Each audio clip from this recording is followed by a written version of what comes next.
Out here in the perimeter, there are no stars. Out here, we is stoned, immaculate. Hello and welcome. This is the C86 show. I'm David Eastaugh. As you know, we love a special guest. This week it's the turn of the Scottish post-punk band who blended funk, rock, punk rock and new wave music. It is the one and only APB, who I spoke to their bass player, singer and songwriter. It is the one and only Iain Slater to find out more about life, love and poetry and all that other groovy stuff. Anyway, this is the interview after several minutes of casual chat. We got down to that very exciting subject that was the early formative years and early musical influences. Iain, it's over to you. My first record was Telegram Sam. I think my first 45 was. That was the first one I bought. Right. When I must have been, I was born in '61, so I was a little bit older than you. Yes. When that came out, but not much. So, and then, but no, well, that's the second. Before that, when I was about 8, I think I bought Heartbreak Hotel. When my dad took me to a music shop in Bathgate, and it was called the Music Box. I remember the name of the shop actually, and that was the first single I bought. Yeah. Heartbreak Hotel was there. That was your moment. And how come you chose that particular song or record? Because I've no idea. I haven't got a clue. It must have got in the record shop. It must have been on, and I must have put it on. Or my dad said, "Oh, listen to this," something like that. In those days, you used to go to little booths, and you could play records in little booths in record shops. Yes, well, that's very exciting. I think one of my first memories of a record that I thought sounded amazing, I was probably about 5 or 6 at the time, was Cilla Black doing Step Inside Love. I think there was a show called the Cilla Show, and I just remember that was the opening song, and I always thought how dynamic and dramatic it was. And then I found out it was written by Paul McCartney and John Lennon. Yeah, we had that one also. We also had that one. Yes, so that was... My mum and dad had that record, and I remember playing it, and I remember scratching it as well. Oh dear, that's... Everything to do. Don't ever scratch records. But then, were you from a kind of a musical family? Did they have quite an interest in music? My mum and dad grew up with the Beatles and stuff, so they were that kind of the Mersey Beat thing, the Beatles thing, and yeah, they actually went to see the Beatles in Edinburgh. Right. One of the, I don't even know where the gig was, but one of the big stories is they went to see it, and they sat in the foyer, and they said they could hear it better in the foyer than they could actually in the auditorium. Yeah, so that was one of those stock stories about going to see the Beatles. Yeah, well, it's nice to drop that one in, isn't it? That's always it's a good one. Did you have any kind of brothers and sisters who were sort of musically driven as well? Well, I've got a little sister, Fiona, and she pretty musical. She's a bit more into musical theatre and like school, dances, school plays and things. Yes. But she played the piano. Yeah, but I started playing guitar when I was about 15, 16, something like that. Yes. So did you grow up and then you weren't in a city or big, like area? Was it quite like the countryside? Ellon, it was when I moved there when I was 10, and that is about 16 miles north of Aberdeen. Yes. 5 miles in from the coast, so it's very rural. Right, because I grew up in the village in East Anglia, and to be honest, there wasn't a lot apart from playing football and running around in wellies and getting, wet feet in the brook. So I just wondered, because it's kind of one of those things, not many people form bands, in the area and my sort of childhood. We all played football a lot. I just wondered what it was like for you, sort of growing up in a school. Well, it was basically when punk rock came along, and then that just kick-started the whole thing. And we just went, we can do that. Yes, I get. We were at the age 15, 16 when that kicked off. So we were at that age, buying Enemy at the school and stuff.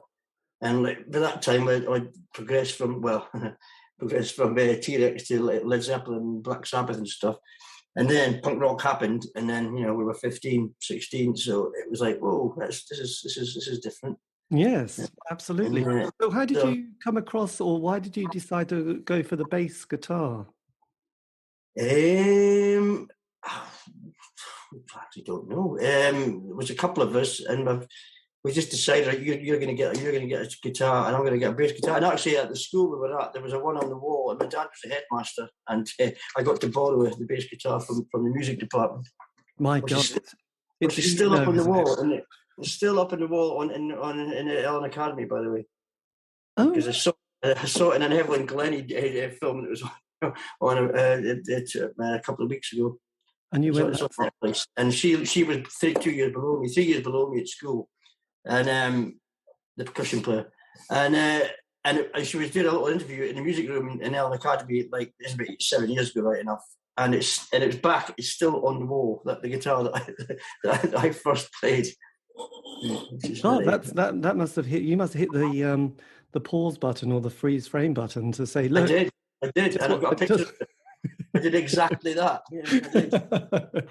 I could imagine your family going, "Yeah, thanks. We'd love that story." Yes, God, that's so incredible. So then, I mean, because it's one thing wanting, to sort of have a go on the bass guitar, but how did you and was this with Glenn and George? Were you the three who were the nucleus? Or Yeah. nucleus of the band?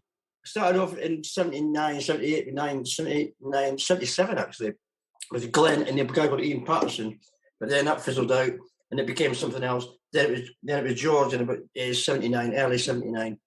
Yeah. And then it was the three of us for quite a while.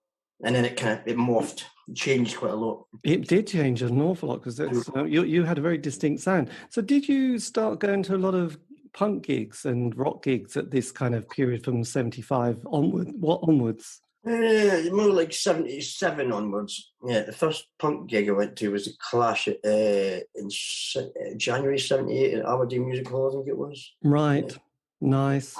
So that was the first Clash. The first gig. Clash with the Specials, who were on second, and on the middle, and Suicide were on first. Jeezy crazy. All for probably about £2.50, wasn't it? It was something like that, yeah. It was, and I still remember it to this. So at this stage, were you quite committed? I mean, had you thought, because I just to say, I remember, over Christmas, I was watching this documentary, a football documentary about Scottish football players, managers. And Bill Shankly said, you had two choices when you were growing up, wherever that was. He said, you either went down the pit or you played football. And it was like, so obviously the careers teacher had quite an easy job. So were you kind of driven by some sort of like, God, we've just got to get this band together because otherwise it's going to be... Well, we didn't really have much of a choice because I wasn't very good at football. I did try. I was in the school team, but I didn't last very long. Yeah. Well, I do remember the 1974 World Cup with great fondness. And I have to say the Scottish football team would have never had a better time to try and progress to at least the semi-finals because they had such an amazing team that year. So, and 78. Right. Yeah, actually 78. 1970, that was the one I remember. But 1970, no. Mexico, what was that? 1970, wasn't it? Mexico. Yeah, mine was the one which was in Germany in 1974. And there was people like David Harvey in goal and Joe Jordan, Peter Lorimer, Kenny Dalglish. Yeah, I'd lost interest in football by then, I think. 74, yeah. Well, I think so. Maybe not. No, actually, that must be. Was it 1970? Was it? Well, 1970 was somewhere very hot, but I was too young to appreciate it. I think I'm getting mixed up. Yes. Probably am. And 78 was, God, this is exciting, this, isn't it? 78 was the Argentina one, and that was when Scotland had these great hopes, and then they got really humiliated, whereas... Well, Ali's Army. Yeah, it was... Yeah, I remember that, yeah. They were going to play Peru, and they were thinking, they don't even know how to play football, and then they lost 3-0. But they had that Archie Gemmell scored that amazing goal against Holland, didn't he? Where he do you remember that goal? Yeah. Yes. So anyway, did you, at the age of 16, did you leave school, or as your dad was a headmaster, I could imagine he said no? Yeah, I went to college to do business studies, got thrown out after a year, then went to another college to do communication studies, got thrown out and just left after about 3 months. Yes. Just to be in the band, basically. But wow. We're getting gigs and they said, that's it, bugger it. But this is what we're doing. That was it. Yeah, your dad must have been just delighted by then, couldn't he? Well, no, he was actually quite supportive, to be fair. Yeah, I must admit. I mean, he used to drive us to gigs and stuff. Yeah. So how did you come across the sound? Because I've been, listening to the band a lot, and it's a very, because most bands I interview, don't have that kind of sound that you developed, and it's quite unusual even. But you got two John Peel sessions. So how did you sort of fix on this? Well, after me and Glenn went on holiday to France when we were 19, so that would have been, would that be, I can't do the maths. And there was loads of funk music getting played and stuff. And came home and I was just fixated by that. And I just became obsessed with George Clinton, Parliament, Funkadelic, Sly Stone. And then we ended up just being this few little lads from the northeast of Scotland trying to do that. And what came out, try to be like them, but what came out was just people who couldn't really do it at all. But it came out as something different, which didn't sound like anybody else either. Yes. So it kind of, that's how that whole thing came about. And then, just, maybe we've got something here. I didn't think like that. It just happened. Because it's kind of interesting, because I did an interview with one of the guys who ran the label Z Records, which was based in New York, and that had all that kind of slightly, I suppose, very funk, kind of snappy, kind of groove sound, didn't they, from that kind of Max's Kansas City and CBGB's. I don't know, you must have come across Z Records because it had all those kind of... Yeah. I can't remember who was on them, right enough. There was people like James White, was not, Keith Correll, and it also had Bill Laswell's Material and various other people, but it had and it had a particular sort of quality. They were obviously... it sounded like people who weren't sort of ensconced from the age of, I don't know, one in sort of, I suppose, Motown and soul music, but had sort of got an interest, a bit like yourself, and had sort of made your own sort of mark on it. So I just wondered how you came across it, because at that stage, you'd had that punk period and then post-punk with people like Gang of Four and Magazine and Pere Ubu and people like that, which kind of, but you don't sound like any of those bands, do you? Yeah, we probably were. Yeah, no, we don't know. But we're trying to be, as I said, we weren't trying to be like that angular thing, but we're just trying to be like George Clinton, and then obviously failing miserably.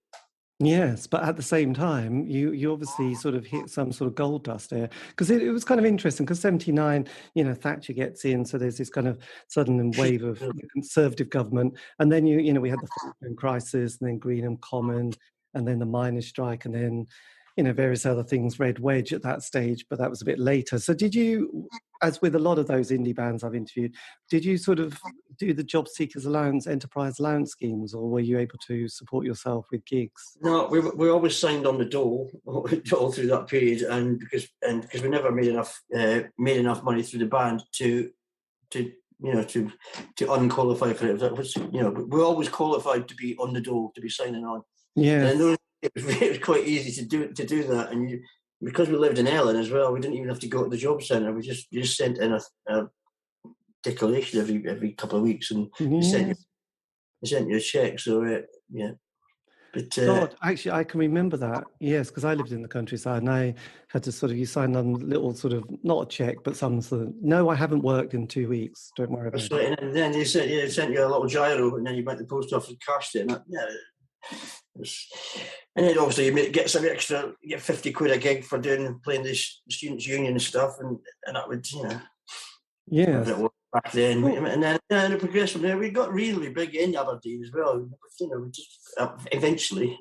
Yes, but your second single, "I'd Like to Shoot You Down," this is the one that slightly captured everyone's imagination, didn't it? It was the one that sort of sold really well. Yeah, well, it did all right, yeah. But great little label called Oily Records from Aberdeen, and they believed in us and put the record out, and it was, they had a lot to do with it, Yes. But they did the first 4 records, and it continued to help us when we signed to Albion and further on. We always kept doing stuff for them. I've never come across Oily Records before. Never come across that label, but I probably wouldn't have done, would I? It is based in Aberdeen. Who else did they have? They had us, they had a band called the President's Men, they had a band called the Squibs, they had a band called the Tools. Who else did they have? I think that's it, actually, isn't it? And you. And us, yeah. It was quite a specialised label. It only ran. So then, how did John, and then obviously you get the big kind of, the blessing, almost like from the Pope, John Peel. How did that session come about? Well, somebody, the legend has it that Rusty Egan told him about us, in a club. But okay, this story actually does say I bumped into him another week, and I told him about this, and I've never actually asked him about it because I've never met him before. It happened to be at a festival in Belgium, and I said, by the way, I always said if I ever bumped into you and asked you if this was true, he said, "Oh, what, mate? I actually said you should say that to everybody." I said it. I try to play about every band, so that's my best Lucy accent. That was the story. That's what John Peel said. He said that. He had Rusty Egan told me, and then we were in the pub in Ellon, and somebody came in and said, "John Peel's just said on the radio that he wants you to get in touch to do a session." We're like, "What? Are you kidding me?" So we, rushed home and not literally, but yeah, and we were relatively excited and got in touch, and then I think within about a month we were down in London doing it. Yes. And what was your memory of being at the Maid of Vale studio? Because I think on this occasion you had, is it John Owen? Owen Williams was your producer. The first one was it Owen Williams? I thought it was John Porter was the first one. Oh, John Porter. Let's have a look. I can tell you right now. Hold on. Oh, yes, we need the facts. Actually, I think your second one is Tony Wilson, not that one though. Oh, this. No. Is that your BBC sessions? Yeah, it tells you on here who did what. Don't. No, John Owen Williams, you're right. Yes. That's right. The second one was Dale Griffin. John Porter was the first David Jensen one, that's what it was. Oh. Yeah, John Owen Williams was the first one, yeah. And Dale Griffin from What the Hooper was the second one. My God. Oh, sorry, that was the David Jensen one. I've got you. This is good. And what was your memory of being there? When you look back on it? First memory was I went down overnight in the train, and the train had a crash. Not my first memory. The train went along, and it was 4 in the morning or something. And we were in one of those little carriages, your little compartments, and all the windows on one side of the train got smashed. That was my earliest memory of it, because there was another train coming and there was something sticking out, and you smashed all the windows up the side of the train. So it was stuck in a siding for about 4 hours before we had to get limped to the next station and had to get on a different train. But we still made it. Anyway, that was the first memory of it. Second memory, I remember just actually doing it. I can't remember much about it. I've got pictures of it. I remember, but remember being quite quick. Quite fast, and you just did it all. You just do it live. You just do it as like you were playing live. You just set up and do it. Yeah, because one thing I've noticed, or having done this show, is that we had these great gatekeepers during this period, and probably into the 90s.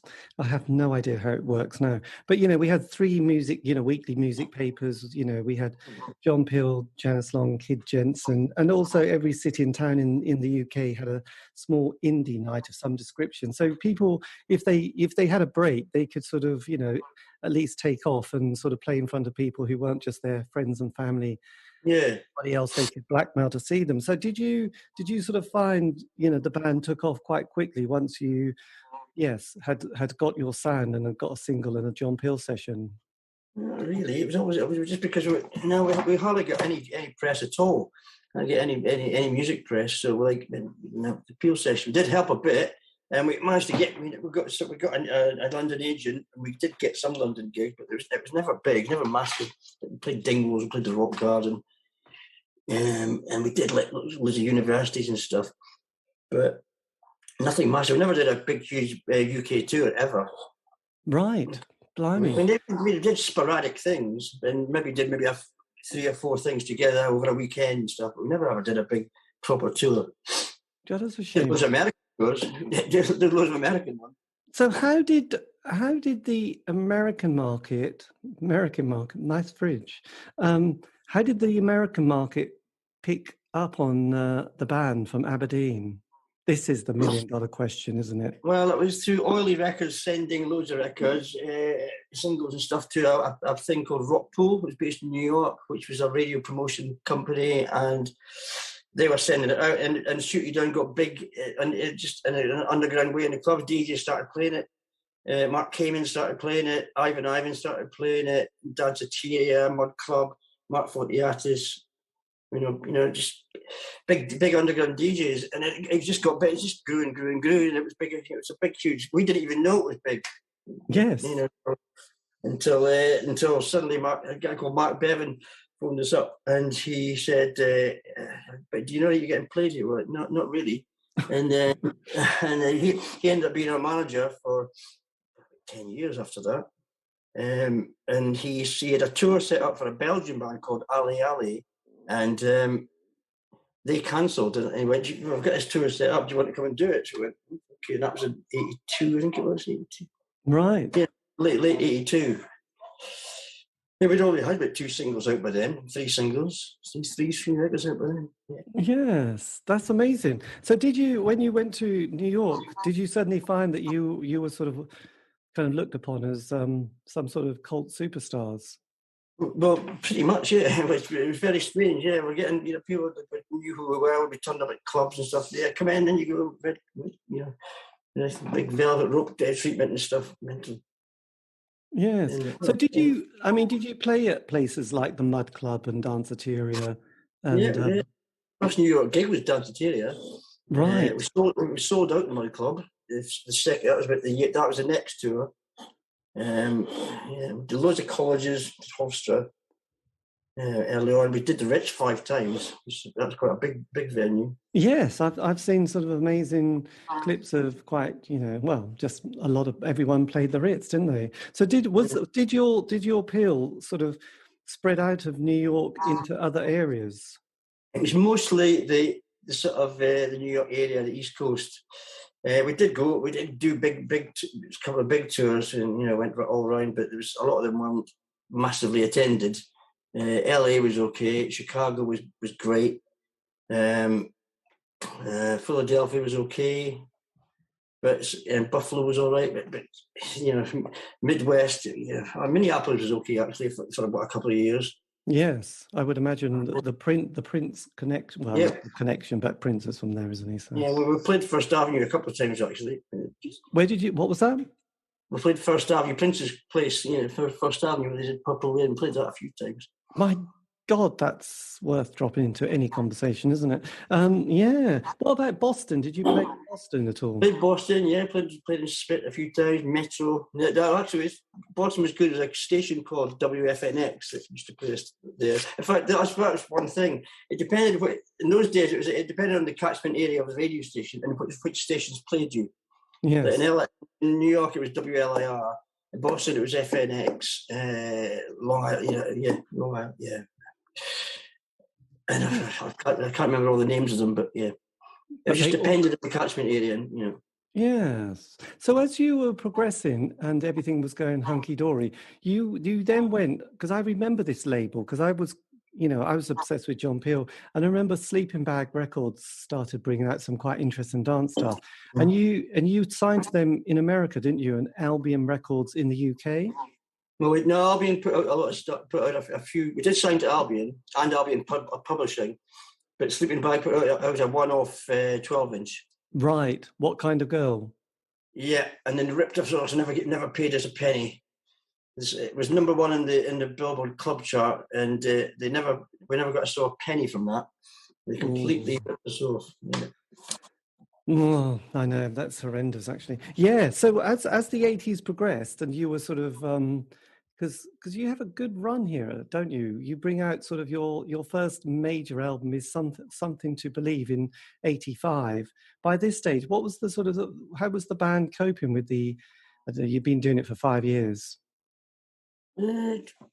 Just going along with it. I mean, we're just enjoying it, Yes. It's not too difficult to cope with being touring around the world, playing your own music. But at the same time, you had been opening for people like The Clash and James Brown. I mean, this is kind of quite. These are serious acts, aren't they? Yeah, but it's not coping. It's just enjoying. Yeah. Yes, but I suppose having done this, most bands have a 5-year narrative. They get together, they get the single, they get a John Peel session, things go well.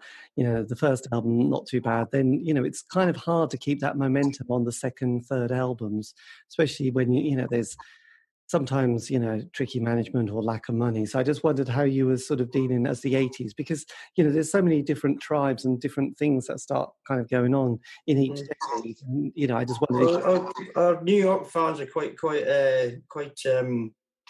loyal. I mean, in fact, it's proof in the pudding. We're still going back there now. We're still going over and touring there, and we still people. We still do sold out shows in New York and stuff. Although a lot smaller gigs, but. Yes, well, absolutely, and with your kind of American shows that you're doing, and you've got one coming up next month, are you finding new people come in, or are you sort of still It was the last time in Mercury Lounge. There was a big good cross section actually. I think some it was the children of the kids of the people who were going the first time around were coming as well. But there was a good cross section actually. And did you, at this stage, there's the sort of the three of you, but there are occasional kind of changes in the lineup? Well, it's changed all the time. At the moment, I'm the only original person from the early days. John's the drummer. He's been there since 91. And the guitar player at the moment is Stuart, who lives in New Jersey. He's been our guitar technician for years and years. And so when Glenn didn't want to do it anymore, he was the obvious person, and he's one of our best pals. Yes, it is. It's tricky. So as we sort of truck towards that kind of period, because the 80s things change quite a lot, don't they? For me, there was this kind of period where from 87 onwards, a lot of the indie bands that I suppose I really loved sort of started to sort of fall away or fall apart, and then and the ecstasy sort of scene comes in, and then the next wave of 16 to 18-year-olds want to have their new soundtrack. How did you sort of cope from because you did the album Something to Believe In, then there was Cure for the Blues. I mean, what was that period like for the band? Yeah, but Cure for the Blues one was that was the poppiest thing we ever did, and then we ended up none of us actually liked it, and we hardly ever played any of the songs on it. But I quite like it now, weirdly. But after the end of the 80s, the kind of noisy things started coming in, and we actually did start getting a bit more. Maybe it's like actually right at the end of the 80s, like 90, 91, like the grungy thing was just starting then, wasn't it? Yes. The Seattle sound. Yeah, started to sort of make quite a difference, really. And like me and Glenn were getting into Sonic Youth and some stuff like that, and that was a bit before then as well. Before the rest of them did it. Yes, we do love our Sonic Youth. I know. Well, I there was the other band that I loved at that period was from Minneapolis, which was Husker Du. I loved Husker Du. Yeah, they were kind of the band that I sort of thought were just going to be the biggest ever, which was a kiss of death, really. They split up, and they never really made much commercial success. So, did you? Sugar was all right after that, though. Who was? Sugar was okay after that. Yes. Yes. Well, I do remember. I think they signed for Creation Records, didn't they? Yeah, I think they did. Yeah, did they? Yes. Another three-piece. Was the three pieces always your preferred kind of dynamic with the band? You can't generalise with band amounts. No, I mean, if his band's good, it's good, isn't it? Yes. So then, what was the last thing you kind of released and recorded sort of during that period? And did you sort of finish in the early 90s? We had, what was our last APB thing was sort of called Funk Invective, which was it was a bit harder sounding. That was about 87, 88, I think. Yes. And then we morphed into a band. They've changed the name to Loveless, and then it was a lot grungier, a lot faster, a lot less funky. In fact, it wasn't funky at all. And we actually went over and did a few gigs in America as Loveless. Previously, APB was out of the bill. In fact, we did half and half. We did half APB gigs to pay for the trip, and half gigs to promote new stuff. We did Limelight as Loveless, and and CBGB's As Loveless, and but it didn't really come to anything live-wise. People want to hear the APB songs. Yes, absolutely. And then did you sort of finish being in a band at this stage? Because you were also, was it in the Pop Tones band Pablo? Yeah, and then that love was stopped, and then I moved to London, and me and Glenn, we both moved to London in '94 with Lovers actually, and then Lovers fizzled out because Glenn moved back to Aberdeen, just because there was family stuff going on, and he never came back. So so Lovers fizzled out, and then me and John, who was in Loveless, who is the APB drummer now, we started Pablo with Paul Fife. And then that lasted for a good while. We supported Tool on the European tour and stuff, and that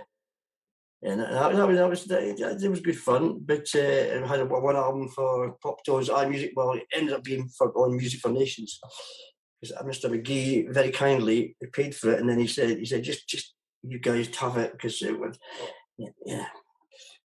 Nice, and And then that fizzled out, and then a bit because just things happen, and then this young American decided to put out the APB records again. and there you go. 25th anniversary one, and the BBC Sessions one, and so we ended up so suddenly a renaissance, a bit and renewed interest. So we just started rehearsing that again, and then we went over and did again some great gigs in New York and stuff. Yeah. So is it the case then during that period, because you were sort of a live engineer for lots of bands like Space Keen and Well, you have done your homework. Yes, a little bit, and various other and even Pete Doherty as well. Did you still am doing Peter Doherty? Are you? Oh, nice. Yeah. Did you just have to sort of spin and juggle various kind of plates at this stage just to keep things rolling? Well, when I was doing Pablo, I had to juggle it a bit then, but I didn't do anything live for quite a while. It's playing for a while, and I ended up just concentrating on. When I was doing Keen, I couldn't do anything else. We were touring the world constantly. Yes, that was 5 years. That took 5 years, and now I've been doing Peter since 2007 and Libertines and stuff. But I've managed to still do the odd APB thing during all that time because it's not as busy as that 5 years of Keen was. No, because that was constant. Yes, I would imagine a band like that is it. So just going back, because I slightly missed it. So did you bring out an album on Pop Tones?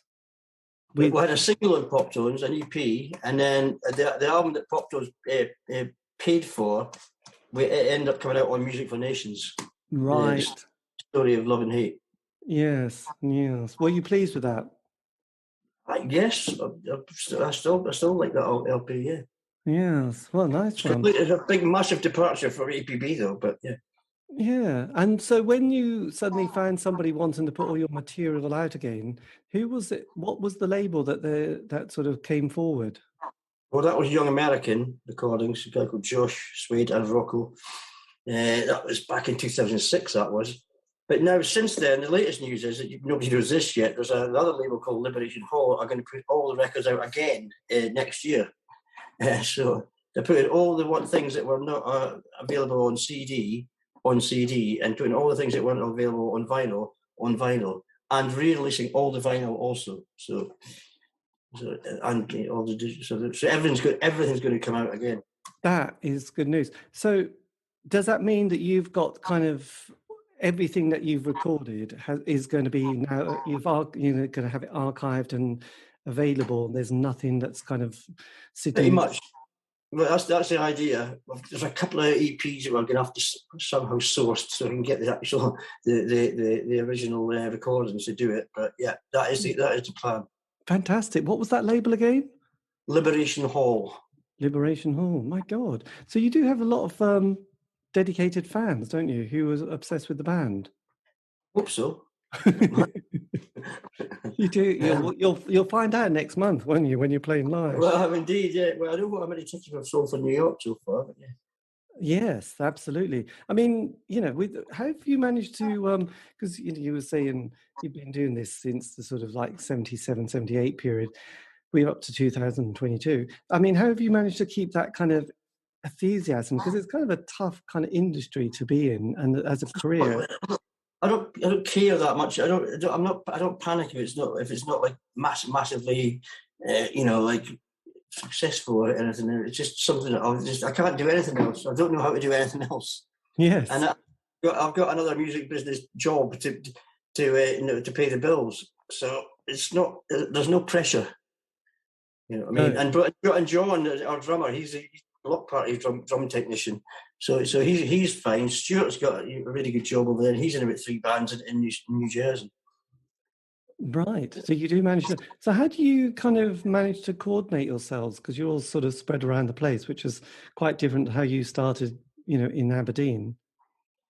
It's not easy. That bit's not easy. Me and John, we get together every now and again. He comes down to Hastings, and I've got a studio here, and he comes down. We just do a weekend of rehearsing, and then he goes up back, and then when we go to America, we go over like a week before. We just do a block of rehearsal there and get it done. But we do everything.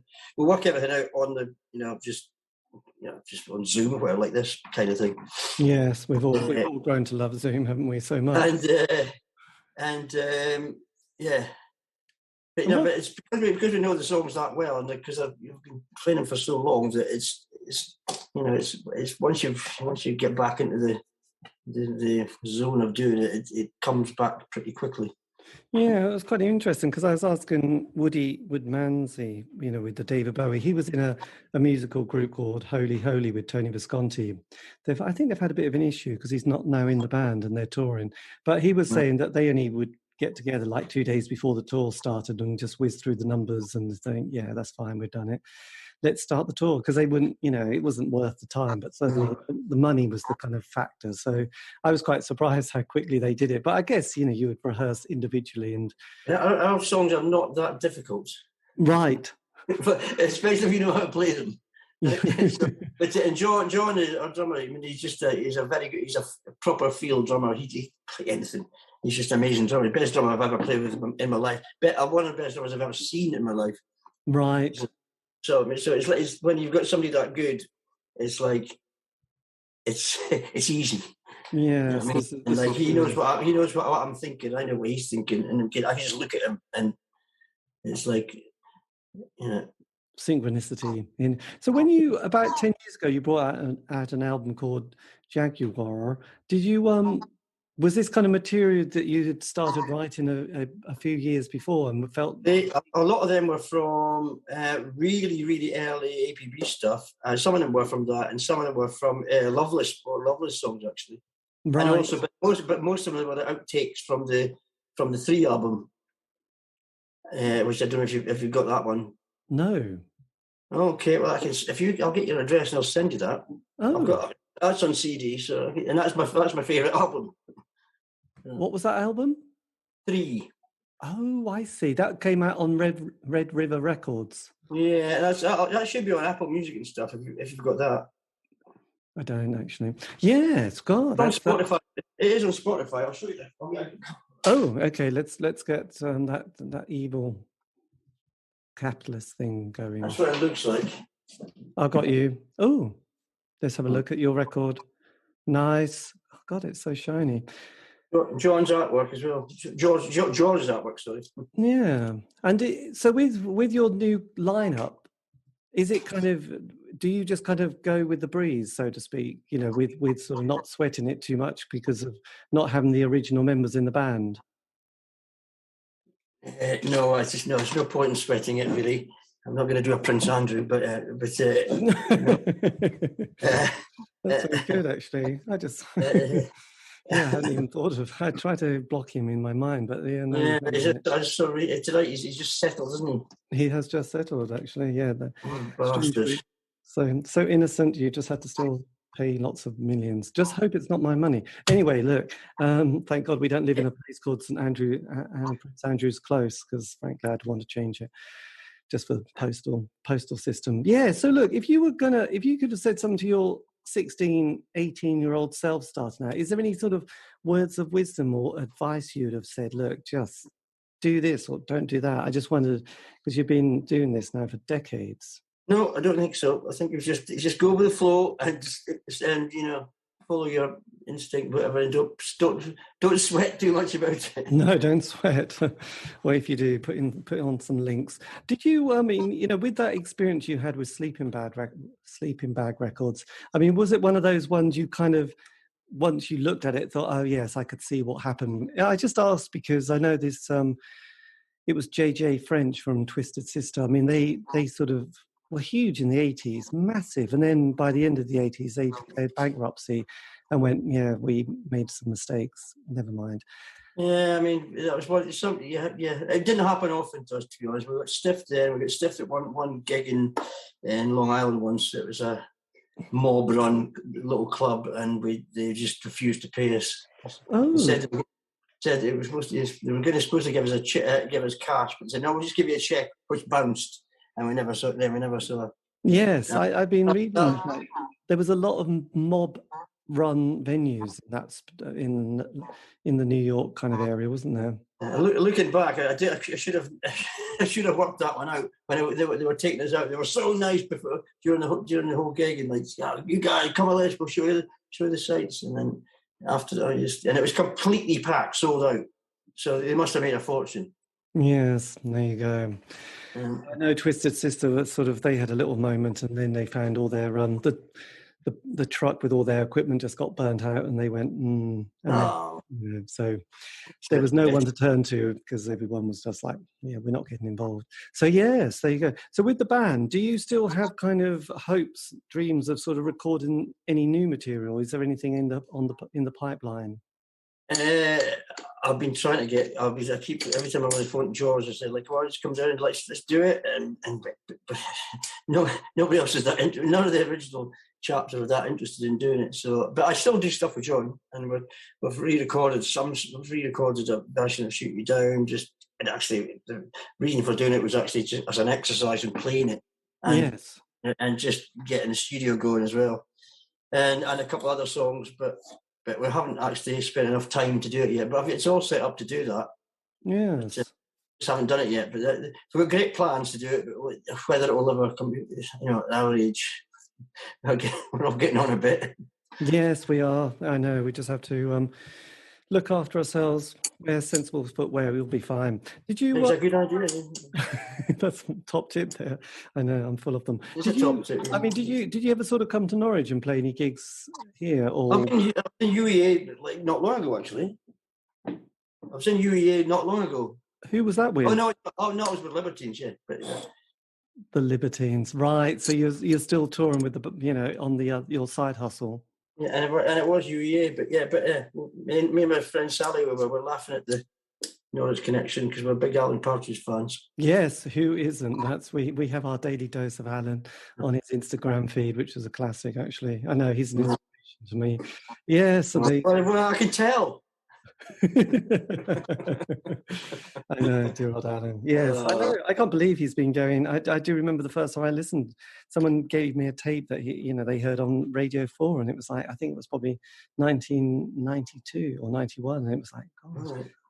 So 30 years ago. But anyway, look, this has been fantastic. Thank you ever so much for your time. And if you want, when I put it out, I can always send you the link, and you can put it on your social media page, which is growing by the day. But good luck with the tour next month. And yes, you just got to navigate getting into the country and go through security, which is always good fun when you go to America. Yes, and we haven't done it for a while. And well, let's hope we get there, because with all the new COVID rules and it should be. I think that it'll be fine this time, but it's not to the end of March. Did you have any aborted ones last year where you were almost set up? Yeah, as I said, we've postponed three. Postponed 3 times. This is the 4th attempt at these shows, and but We always knew, we didn't lose any flights or anything like that. We always either hadn't booked them yet, or we had ones that were completely changeable. Yes. British Airways had a good thing. You could change it up to 2 years. Yeah. Well, good luck on that, and I hope it all goes well. And hope you have some merchandise. They love merch, don't they? Yeah, we've got some, but I don't know if I'll take it with us this time. I don't know, but I might send it over in advance. It's quite difficult because I just, for some reason, I was reading stuff about Suzanne Vega, who's just come over, and people were like, "Oh, it was a great gig, but there was no merchandise." That's a bit weird. What's the rationale for not having merchandise? Is it just because of the travelling? Well, if you're travelling light and you're travelling just just 3 people in a car, you can't have big bulky boxes. We're just taking guitars and pedals in a car. Or if you're going on a train, it's impossible. And you've got to have another person doing it. You have another person to sell it and all this stuff. And all these venues take loads of commission, and you've got to think about it at the end. But we usually we do sort something out. Yes. Because of the court, we just might not this time. Because of your New York connection, I'm just kind of curious. Did you ever record any sessions or records in New York with any?